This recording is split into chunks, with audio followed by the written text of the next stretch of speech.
Beleza, pessoal? Olá. Então, aqui para tentar criar, né, familiaridade com essas duas novas equações do MRUV, vamos aqui fazer um exemplo 2, tudo bem?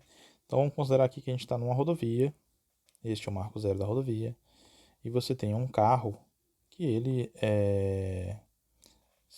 está aqui, vamos colocar 20 metros, né? Está 20 metros aqui desse marco zero, tudo bem? Esse aqui seria a posição S dele, né, dada em metros, tá? É a posição inicial, essa posição. E aí ele inicia um movimento para a direita, né, com a velocidade inicial V0, tudo bem? Então vamos colocar os dados aqui, ó.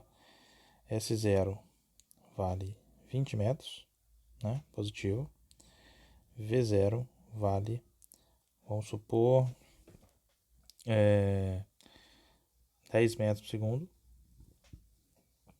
E ele é submetido aqui a uma aceleração de 4 metros por segundo ao quadrado. Ou seja, cada 1 segundo a aceleração dele aumenta em 4 unidades. Né? Então começou com 10, depois de um segundo vai para 14, depois de um segundo 18, 22, 26 e por aí vai. Tá? Beleza, então o que eu quero saber?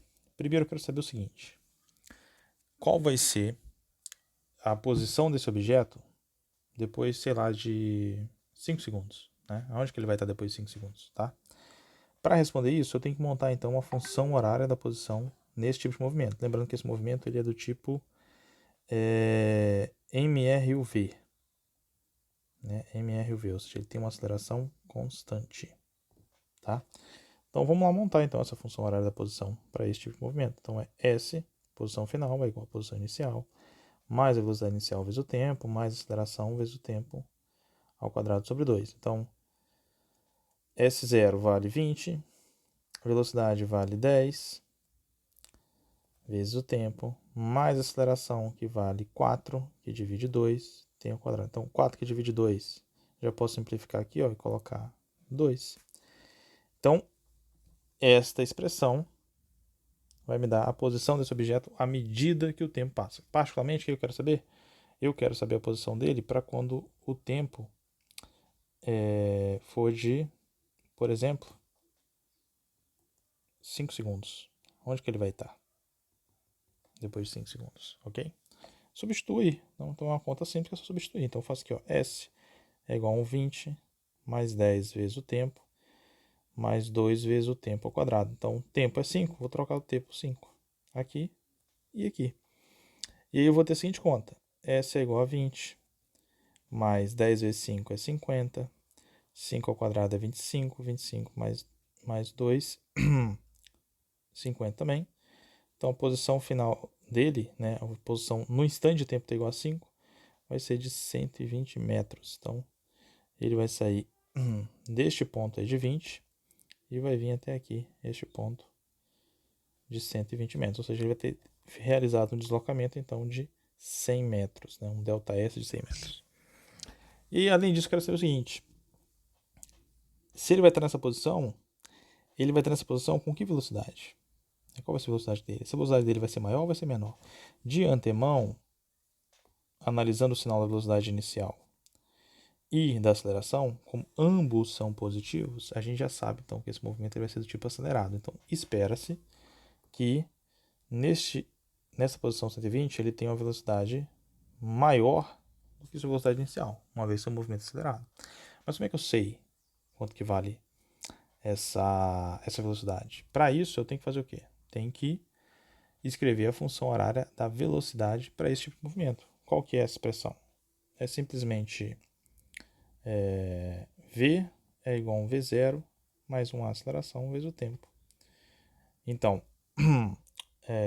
V é igual a um V0, que vale 10, mais uma aceleração, que vale 4, vezes o tempo. Se eu quero saber isso, eu vou ter que fazer V é igual a 10 mais 4 vezes o tempo, troco o tempo por 5. E isso vai me falar, então, 4 vezes 5 é 20, 20 mais 10, 30. Ele vai ter uma velocidade de 30 metros por segundo. Se você converte isso aí para quilômetros por hora, você vai chegar em 108 quilômetros por hora. Então, esta é a velocidade dele. Se eu quisesse agora saber a velocidade média, né? Lembra que aqui, ó, esse v igual a 30 metros por segundo, que a gente acabou de encontrar, essa é a velocidade instantânea, a velocidade para esse instante de 5 segundos, tá? Mas a velocidade média nesse percurso? Eu já falei para vocês que não necessariamente ela vai ser igual, né? No MRU, elas são iguais, instantânea e média. Aqui, e para qualquer outro tipo de movimento, não necessariamente, tá? Pode ser por uma coincidência dar igual, mas não necessariamente como regra, elas vão ser iguais. Então, dá para a gente calcular também. Porque o que é a velocidade média? A velocidade média não é simplesmente, vou colocar aqui uma outra cor. Velocidade média não é simplesmente ΔS por ΔT. Minha velocidade média vai ser o quê? ΔS, ele saiu aqui ó, de 20, foi para 120, o ΔS é de 100 metros. Quanto tempo ele foi? Do T0, aqui é T igual a 0, aqui é T igual a 5. Então ele gastou 5 segundos para fazer isso. Então, dividido isso por 5 segundos, eu vou ter então uma velocidade média de 20 metros por segundo. Correto? Então aqui você vê, ó, minha velocidade média é diferente da minha velocidade instantânea, tá? Então só enfatizando aqui, ó, que é velocidade instantânea, enquanto aqui é velocidade média, tá? Você continua podendo aplicar a definição de velocidade média para esse tipo de movimento e para qualquer outro tipo de movimento, tá?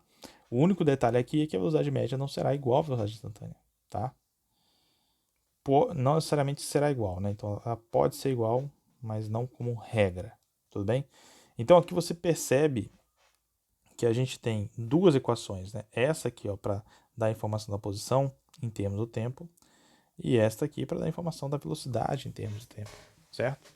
E eventualmente, aqui foi um exemplo mais fácil, né? Que a gente só tem que substituir o t pelo instante que a gente quer, e aí definir, identificar, né, qual vai ser a posição que ele vai estar e, respectivamente, a sua velocidade. Mas, obviamente, vai depender do contexto e do tipo de informação que você tenha. Não seja tão trivial, mas a ideia é mais você ter em mente que essas duas equações são chave para você conseguir caracterizar o movimento que você está estudando. É um movimento, de novo, que tem como característica a aceleração constante, ok?